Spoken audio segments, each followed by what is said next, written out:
This lesson is to kind of nail down a process for how to think through the film analysis that we've been doing in class.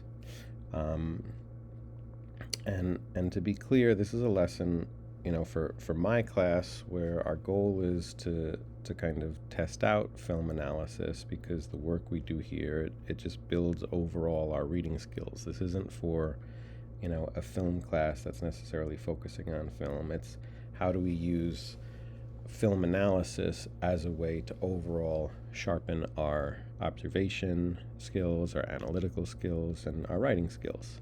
So, what we've been doing is just trying to focus on one or two moments in a scene that stand out because of things that go beyond the story. And in class, we looked at this example of this famous opening shot from the original Star Wars movie. And I'm going to play it again and kind of show you the thinking that I go through to do the type of analytical work that we're working on here. So here's the shot. It's one single shot as we pan down. And note again the spaceships as they enter the frame.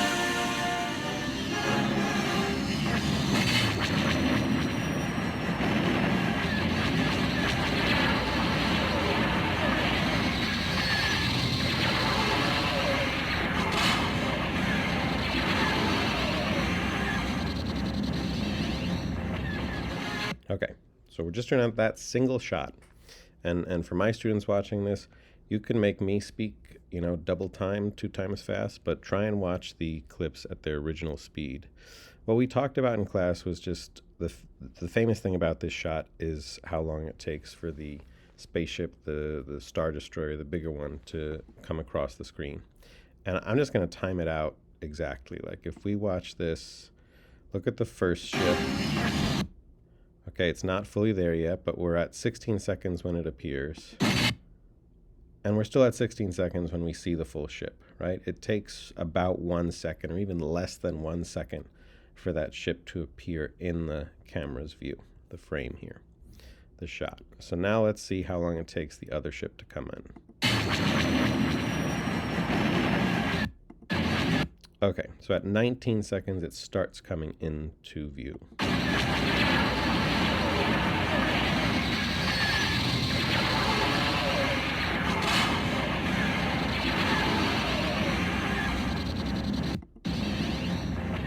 Okay, so that's 32 seconds. It takes from 19 to 32 seconds for the entire ship to be seen in one shot.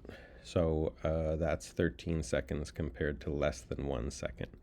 13 times the first ship.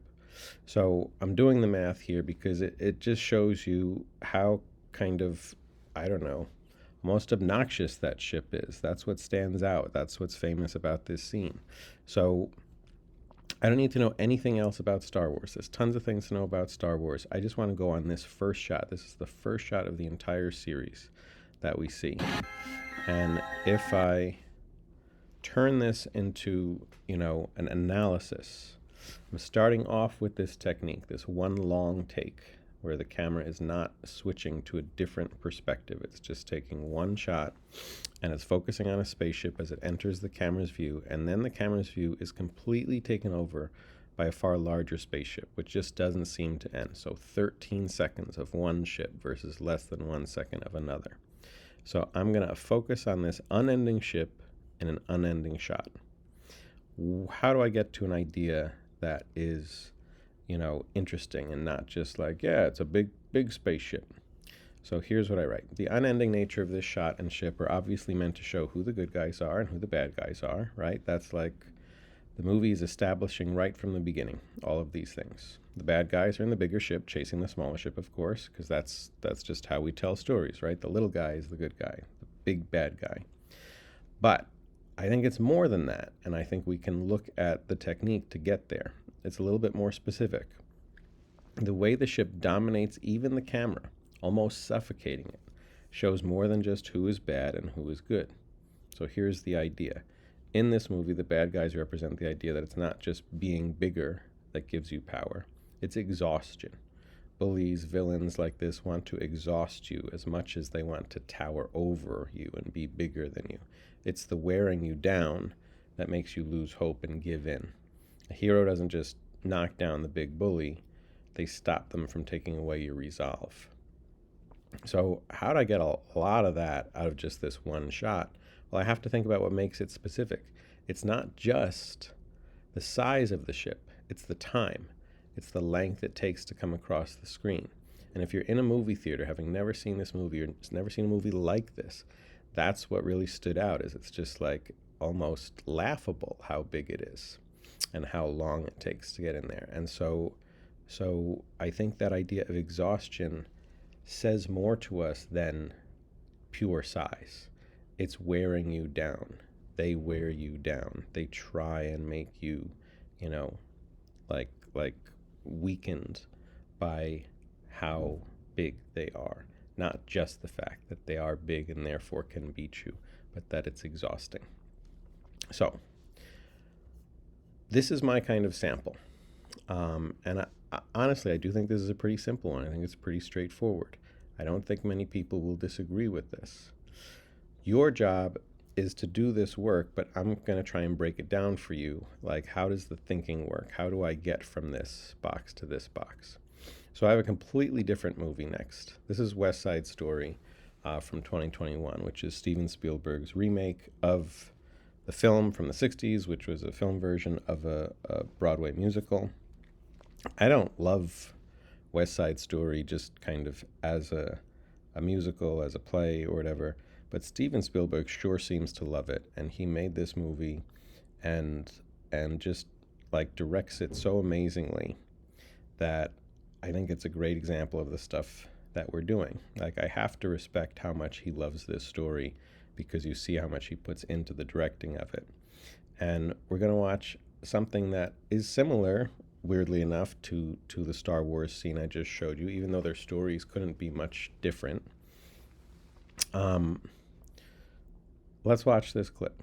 So this is Maria, and on the thumbnail there, basic story of West Side Story is it's Romeo and Juliet, but set in New York City, and instead of the different families of Verona, it's two different gangs in New York. It's the Jets and the Sharks, and the one group is Puerto Rican, so the whole point is it's taking what maybe isn't so clear in Romeo and Juliet, and as what's the tension between the groups? Well, here there's obviously a racial component to it, so it adds that layer.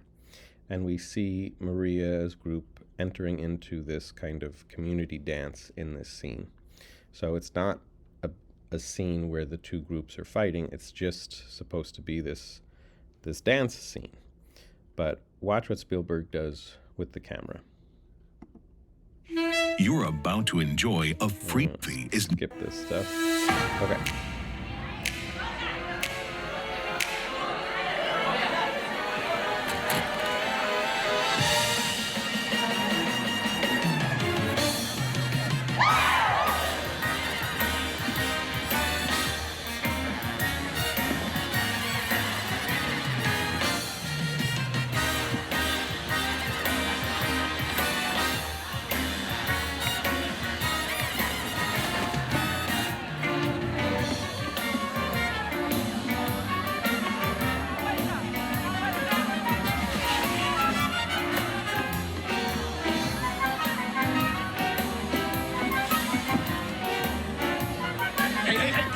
Get out of here! Hey, what are you doing? Oye, echa para atrás. ¿Qué tú te crees? Mira este hombre acá. Vamos para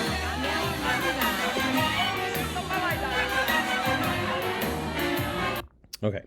So it may not be clear what this shot has to do with that giant spaceship in the previous scene, but like that shot, it's one continuous take, meaning that the camera doesn't shift to, a new edit, a new camera angle. We're with the camera throughout the whole thing. They start in this hallway. The door is closed. Where's the camera here? How does it get, through the door up over the dance. Watch as it goes up and around. There's people all around here. Like, the staging of this is pretty crazy. This is a dance number. Then the camera's now back here at ground level with the dancers. This guy comes into frame, and we start following him as he tries to fit in, but doesn't seem to have much success. And again, we haven't switched to another camera angle. The camera is still in the same, shot that it's been in since we were in that hallway. And then we return to our original characters, Maria's group here, as we end the shot. So this is an incredible kind of, long shot. People have talked about this. This is Guillermo del Toro, who's a famous director, an award-winning director, just reacting to someone on Twitter years ago, talking about how great this shot is. And you can read what he says here, but I want to point out more that he kept talking, and he kept talking and talking. Like, this is him just talking about this one shot and how great it is. In class, we talked about Amadeus, and we watched that scene with Mozart and Salieri. He references that here. If you attempt really breaking down how he uses the tools, you have to do it in a second or third viewing. You feel like Salieri getting the Requiem dictation from Mozart. Wait, you're going too fast. That's a great reference. But look at what he's really saying here, that the story is being told through the visuals, right? Through the technique of the camera. This is why cinema is written not in theme, story, or character, but in painterly, symphonic terms. He's saying, don't just focus on the story.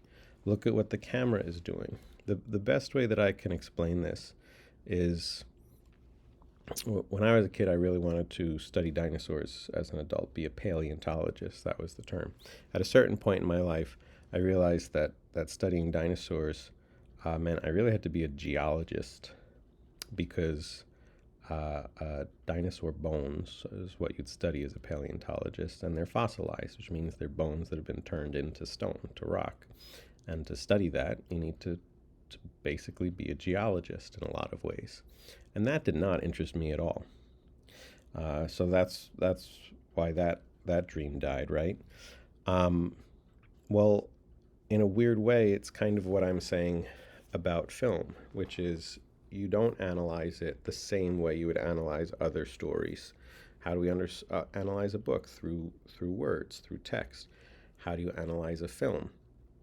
I might be thinking just like, I don't know what I thought a paleontologist did. I don't know, draw pictures of dinosaurs, I guess, and come up with cool names.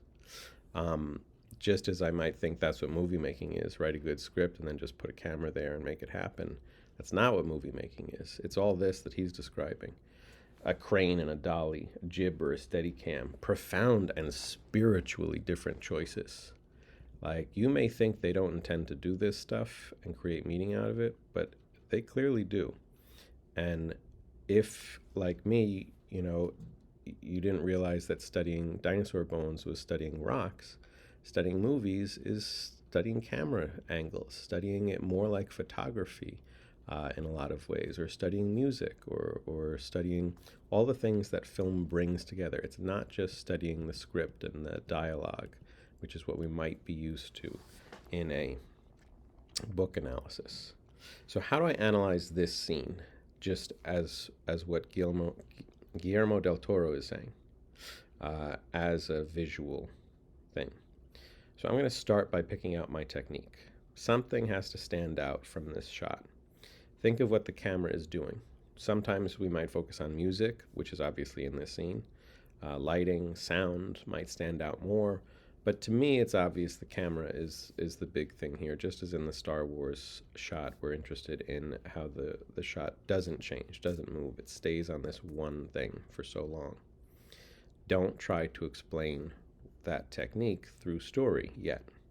I'm not worried about Maria and the jets and the sharks and who's going to meet at this dance and what's going on at this moment. I'm just worried about, why is this camera doing what it's doing? So yes, you can interpret it through lenses that involve the story, but for the work we're doing, ignore it first. Empty your interpretation of the story, and then just kind of Go crazy trying to explain things. Do as much as you can. Free write. Think through it. Just as a camera. Okay, so look at all the stuff I write here. If I'm describing this scene, I'm going to say the camera tries to take in the whole setting.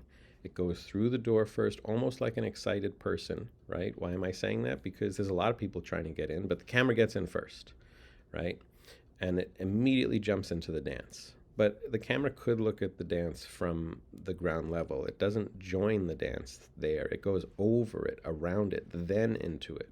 And then it returns to the people it started with, right? So it's like done this loop around the high school gym, return to the people. It's almost like a dog that's really excited by everything and can't contain itself. Note, I'm not talking about gangs, romance, racial tension. I'm just talking about what the camera is doing. And now I question it. Why does the camera have to show us everything like this? Why does it go up and around instead of just into the dance? There's something about the wide view of it all, starting with this more confined hallway and then going into this huge open space that stands out. So, my takeaway, the camera's going crazy. It makes a huge deal out of a high school gym, a community dance. We saw in our class Spielberg's beach scene in Jaws. A beach is much bigger than a high school gym. But this space makes the beach feel smaller, right? The way that Spielberg films that beach makes it feel smaller than the way he films this gym. Why does the camera get so excited and so big? Yeah, it's really incredible the way Spielberg did this shot. I can't explain to you the technology of it. I can't even explain to you Del Toro's explanation of it. Few viewers will even get it. Meaning, I don't understand it, but few viewers will notice that it's even happening the way it's happening. So why go to all this trouble? He obviously, has purpose here. So now, once you have that question through just exploring the technique, start answering it. Throw out lots of possibilities. Why is the scene so big? Meaning, why is the view so big? Why does the camera go above, around, down, and then back? Why is it, I don't know, just feels so wide to me? So here's some ideas. It's big because the characters' dreams are big. I don't like that idea at all. That's kind of cliched and sappy, but maybe. It's big because they just wanted to show off the dancers. And that to me is like one of those answers where it's like, yeah, of course they want to show the dance. But there's different ways to do it, so I don't know about that. It's big because it's going to be dramatic. That could be the same thing where it's like, yeah, movies do things to entertain us. So the answer could always be it's entertaining. But what do I mean by dramatic there? That's something maybe I'll come back to. It's big because the characters are old. I don't even know what I'm saying there. I just threw that out there. Let's go to this one. It's big because it's going to be dramatic. Well, what do I mean by dramatic? I don't mean like dramatic because this is drama and it's interesting. I mean like something's important that's going to happen in this gym. And how do I feel about that? So let's explore that now. For some reason, I see this shot and I feel like, yeah, the camera is dancing. That's what Del Toro says. Like it's getting into the dance. It's swaying around. It's moving kind of, I don't know, elegantly. But it's also like joining a fight or something. I don't know why I think that. It feels to me like the dance is a battlefield. That's the word that keeps coming to my mind. My one piece of proof, if I think about why I do think that, is that weird guy who jumps into the scene. He's trying to dance. He tries to get someone to dance with him. Then he gets kind of pushed around. People start getting mad. Dances can be scary, right? Social events like that can be scary, especially for young people trying to fit in. That guy's not doing well. Something about this is what's going to give me a central idea. So an idea that now extends beyond just the camera is doing interesting things. So now I have the beginnings of this. I have a technique, I have the beginnings of an idea, and that's where I can now start to build something really more interesting.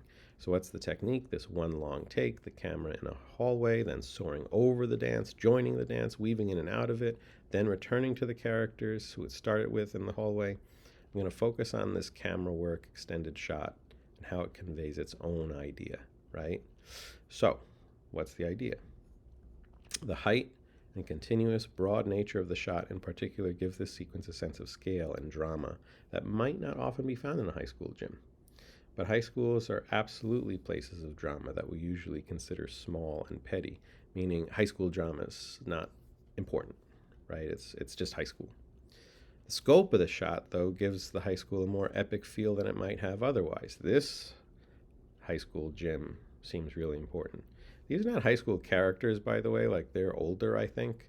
So setting it in a high school, I think it's like a community dance, but the choice of setting, a New York City high school, by the way, look at the banners in the back and you'll see it's pretty accurate. It's interesting then that they put older characters in a high school. High school is a place where people dream of big things happening to them outside of high school, right? It's supposed to confine your dreams. I wish I was out of here doing real things is what people want in high school stories. They want to be in the real world. But this camera makes the high school feel like the biggest place in the world, most important. So that idea to me is there. Maybe the places we consider the least real and impactful in life have far greater significance than the big historical dramatic places we think matter more. Like, yeah, Gettysburg is probably really important to like history and stuff. But your high school gym in every town in America probably has impacted more lives and created more real world drama than any one of those one historical places. So am I crazy for thinking that? Maybe, but I can argue it. I can make that argument. I can connect all of these things. But look at the process I'm going through. I've got to analyze it first from that technique. Pick one, think it through as I'm doing here. Question it, and then ask what idea could I connect to it that's not just like, this is a story about people meeting at a dance and then fighting and then someone's going to die. I may know that that's a story. I know it's Romeo and Juliet, so I know things are going to go bad. People are going to die. I'm not talking about any of that. I'm just getting that I'm getting my interpretation from the camera itself, from the technique. The story I can think about later, but this is the process I want you to go through. So, for next class, I want you to watch this scene that's part of the gym scene, which is where our Romeo and Juliet meet, and you're going to see both like their initial meeting here, and then in this next clip, they talk. So I want you to see the talking and the dancing, and then do what I did with that opening shot. Watch the scene, go through the process, identify a technique, describe its effect without focusing too much on the story. Question why the technique is having that effect. Then pick possibilities. Extrapolate from your possibilities to a bigger idea. Something about life, the world, the universe, everything. You want to use the technique to create an interesting interpretation that shows how the technique creates meaning. I don't know. Watch this scene with lighting, speed, of the editing, like there's a bunch of things there. I'm not going to give you the answer. I want you to come up with some ideas, and we'll talk about it in class. Good luck.